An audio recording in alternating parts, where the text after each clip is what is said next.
Good day everyone, and I hope you're having a fabulous day out there. Today there was a Q&A session for Starfield held by the devs Emil and Will, held over on their Discord, and there were hundreds of questions proposed to them, but only 16 of those questions actually got answered. Today we're just going to go through what those questions are and what the answers are and what impact they may have on the game. So we're going to start off with one of the questions that a lot of people might be asking. What do you need to know first? Well, the question that was asked was, for those of us who've never played a Bethesda Game Studio game, and what will be starting with Starfield, what information should we know that will make the experience more impactful right from the start?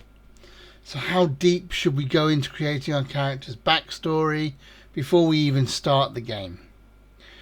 Answered by both Emil and Will. So Emil basically said that they always make their games for fans both old and new, so you don't have to have played any of the old Bethesda titles like Fallout, Skyrim, Baldur's Gate, anything like that. But they look at it as less of playing a game and more about living in a universe that's been created. So creating a new life in that universe, for example. So as for going into a character's backstory, for example, right there, it's entirely up to you how deep you go into the character customization, what traits you give them, and there's another question coming up later which we'll talk about as well. But that's all entirely up to you, whether you choose to be a pacifist, whether you choose to not have any traits in the game whatsoever. That's down to you. Will said that they do start you off in the same spot that happened before the game starts. It's totally up to you. There is a trait in the background system, and they'll let you basically choose for yourself. So pretty much the same answer. He does say try anything, again hinting at the replayability of this game. Okay, so there was another question asked around things like houses, and are you able to buy houses or properties in these main cities like New Atlantis, for example, or on the pleasure city of Neon? The answer emphatically is yes, you can. So there's housing in different cities that you can purchase, and there's also houses that you will be given as rewards for completing specific quests. So that's great. Not only do you have ships you can own now, you can also get a property portfolio going as well. Awesome. Okay, so what have we got next here? So smuggling. Now, some people might want to be a pirate in this game. They might want to take their ship out and get all that contraband and smuggle it back into New Atlantis, for example. Well, how will that smuggling cargo system work? Can you hide it somewhere on the ship and sell it for more currency later? The answer to that is items are certainly considered contraband, but you'll need to smuggle them past security ships. Now, we've seen this where you come into, let's say, Alpha Centauri, you're going to go to a planet, and your ship will get scanned before you land. So bear that in mind. Again, that's major settlements. I don't know what it's going to be like for the smaller outposts out there, but I would assume a similar sort of style. You can hide them in your ship with special modules that you are able to purchase. So again, come to the customization of your ship. So you know you won't get caught with things like aura or harvested organs, for example. The economy, they're saying, is fixed, but prices of bought and sold goods can change based on the skills that you choose within your character creation and the skills you choose as you progress through the game. Now, moving on from smuggling, something that can happen if you get caught. Is there a jail system? Yes, there is a jail system. So you can elect to go to that jail and wait that time out, or you can pay a fine when you're arrested, that is. Or you can even resist arrest and try to escape. Don't know how actively that will work, but yeah, give it a try. Do you want to be one of those rogues that smuggles in that contraband, and then you basically have to try and stay away from the law. Bit like the arms system in Red Dead or GTA, for example. Factions. Now, factions are a big part of this game. As far as I'm aware, there are 6 joinable factions. And of those factions, the question was asked, can you be a double agent in the game? So I think we've already seen this, and it's already been spoken about by Will Sheen, one of the lead quest designers, and some of the other guys as well, that you can become a double agent. So you can play the role of a bad guy, for example, and join the Crimson Fleet, and then you can actually turn them in to, let's say, United Colonies for information, and see if you get handsomely rewarded for that. So if you want to be that bad guy, but then also want to be the good guy at the end, there is that option. So all of the playable factions can be completed independently, and again hinting at replayability, because if you join, let's say, United Colonies, you probably aren't going to be able to join Crimson Fleet in the same playthrough. So you will have to probably start a new character in order to do that. But again, that's all the fun, right? Let's see how far we can go. Who wants to try and get every single faction out there and do every single story arc? Another question that got asked was factions in conflict.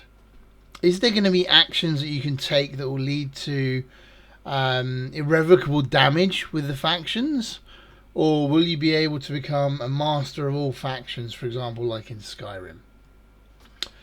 So Emil answered this one and says, don't really want to spoil anything. So they're going to say yes. Intriguing, intriguing. So you will have specific roles, jobs and missions in the faction quest lines. Freestar Collective, United Colonies are giant organisations. I think the United Colonies are the largest organisation out there. But the work you do for them, if you become part of the Vanguard, for example, which is a civilian flotilla, you use your own ships, you use your own resources, then you get a chance of becoming a United Colony citizen. But what you do with that when you're in the United Colonies, will that impact you moving forwards? Who's to say? And they're not obviously giving away any details here. So we'll have to find that out for ourselves. Religions. Now, religions are something that are quite prevalent in this game. There are 3 factions that are highly religious. So that first faction is the Sanctum Universum. The members are called Universals, and they believe that God very much exists somewhere in this universe, and that a higher power is guiding everything that everybody does. Specifically, they believe that humanity's ability to travel the universe and grav jump is God's way of saying, come find me, basically. You also then have the Enlightened. So these are unorganized atheists, basically. They don't believe in any kind of higher power.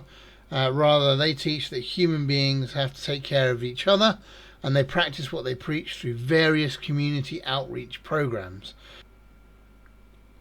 House Varun.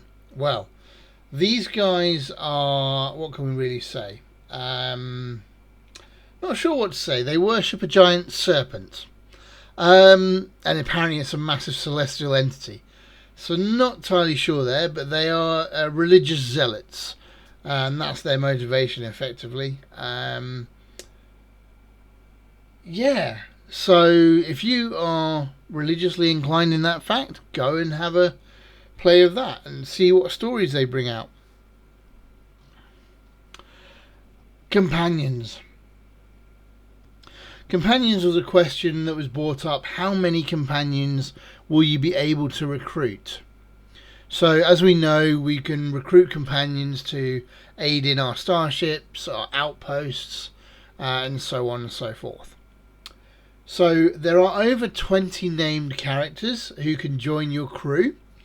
4 of them from Constellation. They have the most story and the most interactions.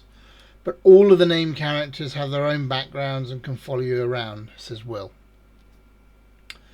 Emil said there was over 20 total. and they really focused on just the Constellation, which makes sense because Constellation is the first faction that you join, and they're the ones trying to find out the artifacts and what is actually out there. So that kind of makes sense to me. So when you're getting these companions, will you have to pay them when you have them working at your outposts or when they crew your ships? The answer is yes, you'll have to pay them. Not consistently. You only have to pay them once. So it's a one-time payment there, and you can apparently challenge them and negotiate that payment as well. We'll see how that works. So when you have companions with you, are you able to level them up and level up their perks, for example? As we've seen, different companions come with different perks. The answer to this is all the crew will start with a specific set of skills at specific ranks. So you might have a character that's especially good with rifles, and you'll hire them to effectively be your bodyguard, right? Or you might have someone who's an archaeologist or an astrodynamics expert that will increase your grav jump speed and range. So that's very helpful. They won't specifically level up, but they will all come at different ranks. So is that pushing you to then go and hire all of them so you can then pick and choose? I wonder. Are you able to assign these crew members as you like, or are they assignable only once to that area? I can't imagine that would be the case, but we'll see. Some more questions that were asked, like what are your favourite details in Starfield? And Will said he looks really closely at all the outfits.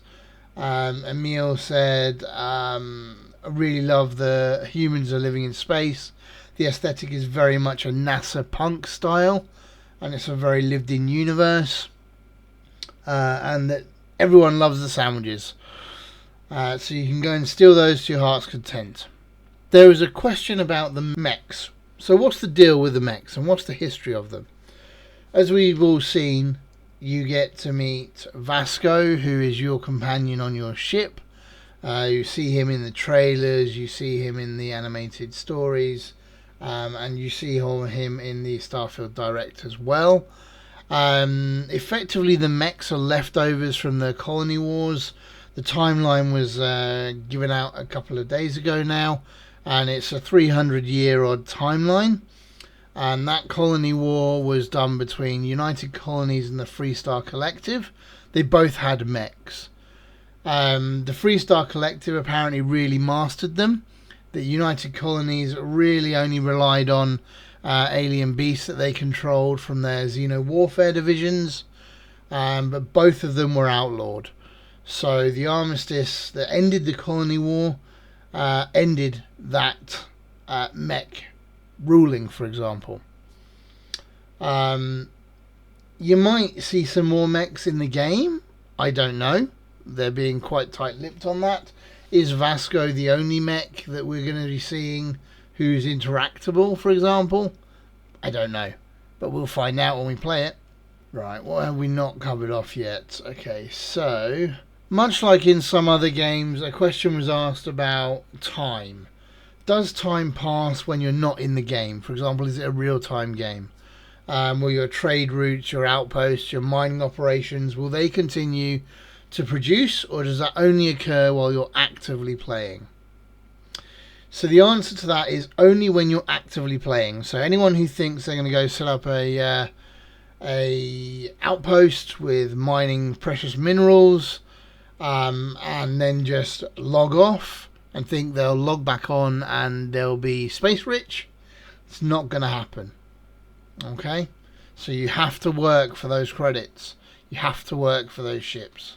So parents' appearance. Somebody asked about the kid stuff trait, which is shown in the Starfield Direct. Will your parents be generated based on your character's look, or are there effectively just a standard set of parents put in place? The answer was that your parents are based on your character generation, much like in Fallout 3 and in Fallout 4 with your son. That characters are based on what you choose. So if you take the kid stuff trait, your parents are based off of you. And they don't want to give any spoilers out here. Okay? But they think that we're all going to enjoy and appreciate the actors we get to play those roles. Because they apparently get very, very into it. So that's everything on the question side of it, guys. I hope you enjoyed the video. I'm trying to try a new style of video as well here. But if you did like the content, please like and subscribe. Give it a thumbs up. There will be a lot more Starfield content coming up as it releases. I'm sure there'll be new announcements over the Gamescom weekend, next weekend as well. But stick with me and you'll find out some more information on this channel for Starfield. Thank you very much and have a good day.